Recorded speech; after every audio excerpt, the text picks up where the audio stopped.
What's up, everybody? Welcome back to the shop. I think I finally did it. I come out with a clip, pocket clip for the AVE Skookum knife. Last week, sitting in this bench seat right here, bench stool, bar stool, on that side. Had my leg kicked up like this, chatting with my uncle. Knife slipped out of my pocket, hit the floor, and all the scales kind of slid on me and jammed it up. It wouldn't move anymore. So that really got me serious about it. And I got a couple more, oops, sorry about that. Got a couple more comments and a couple emails about this thing, trying to figure out how to get a pocket clip on here. So I'll show you real quick. And it actually turned out to be a little bit easier. I mean, overall, I kicked around a whole bunch of different ideas, all right? I really wanted a wire clip. And it turns out that it's really hard to harden stainless steel, and I wanted a stainless steel wire clip. Then I thought about just using regular carbon steel wire, and it started getting a little complex. And honestly, my goal was to make something that was fairly simple for anybody to do without modifying the body of the knife itself. Honestly, I could probably TIG weld a couple little mounting points on here and have the clip right dead center of the back or on the side, but I wanted to do it to where I didn't have to weld. The thing was still pretty much bone stock and still strong enough to hold on. So with this one, I took that copper spacer and I saved the whole copper spacer. I actually made a new copper spacer and I didn't have a piece long enough, so I had to splice it. But that material in there is 40 thou thick, the whole length, right? This is actually a saw blade.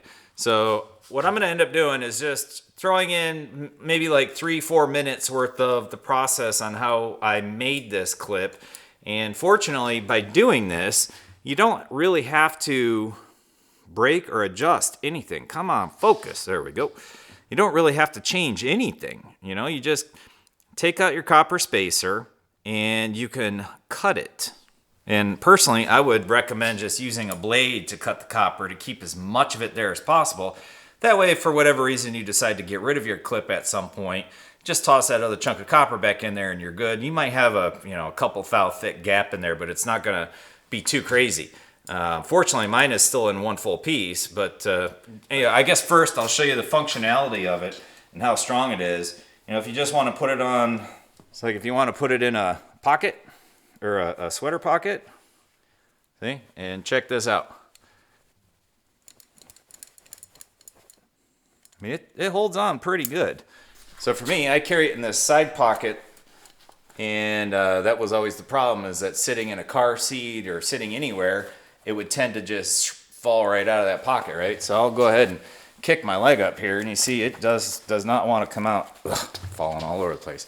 Doesn't want to fall out at all, but it seems to work really, really well. And if you want to put it on a belt, now I got a fairly thin belt on here. This is a web belt, nylon web belt, but hangs there nice and smooth and hooks right on. All right, let's jump into the process, and then we'll do a wrap up.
I have never done a heat treatment before.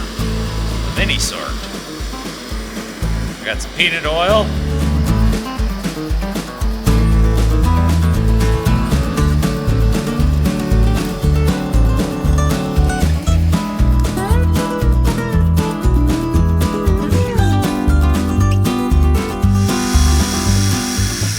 I'm gonna try to temper this thing. I'm just gonna heat it until I get a little bit of a blue purplish haze on the thing. Starting to get a straw. There it is, blue already. Wow. There it is. And you know what else I'm gonna do? Just to be on the safe side, I'm gonna throw this in my toaster oven that I keep out here.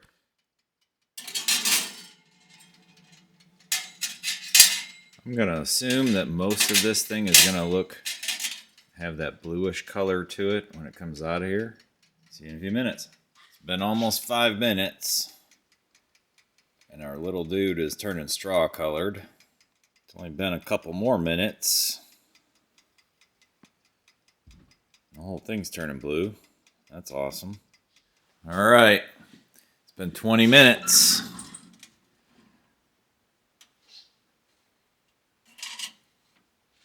The whole thing kind of has that blue tint to it, bluish purple tint. I am pretty happy with this. Hopefully it'll hold. I have no intentions on testing it. I'm just going to use it until it breaks, if it breaks. Go ahead and clean this up, get a little bit of a polish on it, and then we'll reinstall it and be done with this project. Okay, so I didn't even actually polish it. I just hit it with some emery cloth and some Scotch-Brite, soften up the edges. This back strip right here, the one that gets pinched inside, seems a little bit uneven, and I think it'll get pinched down just fine. Let's put it in.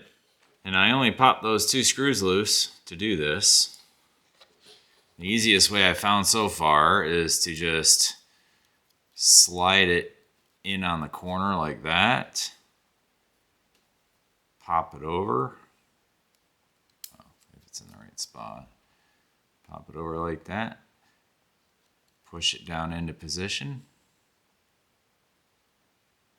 It's almost there. You can see a little bit of a gap there, so I push it down a little bit further. Boom.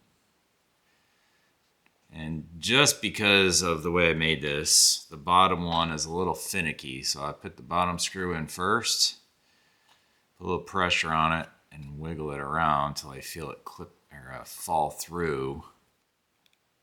There it goes. Once I feel it fall through there, I'll go ahead and get a couple threads started on that bugger. Get this top one installed. Kind of same thing, just put a little pressure on it, wiggle it around until it falls in. Get everything tight a little bit. I don't know if the camera heard that, but that was the snow falling off the roof. It's almost 40 degrees today, and we've had 2 feet of snow in the last week. It's a pretty decent gap right there, so plenty enough to get over a pocket seam or something like that. So if you just want to slide it in your regular pocket, seems to work pretty good. Okay, what about a belt? Oh yeah, it definitely fits on the belt much better.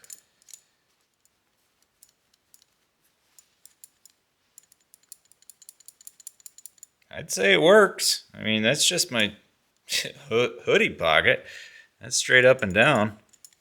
Very cool. I think that's going to work for me. Yeah. All right, well, there you go. If y'all got any questions or recommendations for future ones, go ahead and throw something in the comments. Let me know. Email me twosahikers@gmail.com. We can get something figured out. But I think this is probably the best option. Like I said, I have fiddled around with so many different ideas, and this one just seemed like the best. I didn't want to mess anything up. And something else you got to keep in mind, which actually foiled a whole bunch of my thoughts, was this gap right here all the way across has to be left open. I did really consider zipping this side open a little further so that the button could slide all the way out the front, and then you just load your blade from the front. But like I said, I didn't want to modify anything too crazy. So this way, with where it is now, this can be taken out and nothing else has changed besides that one little piece in there. And I can just put the old one back in if I want to. I think that's going to be a winner for now. Again, please let me know your thoughts on it, and we'll catch you on the next one. See ya.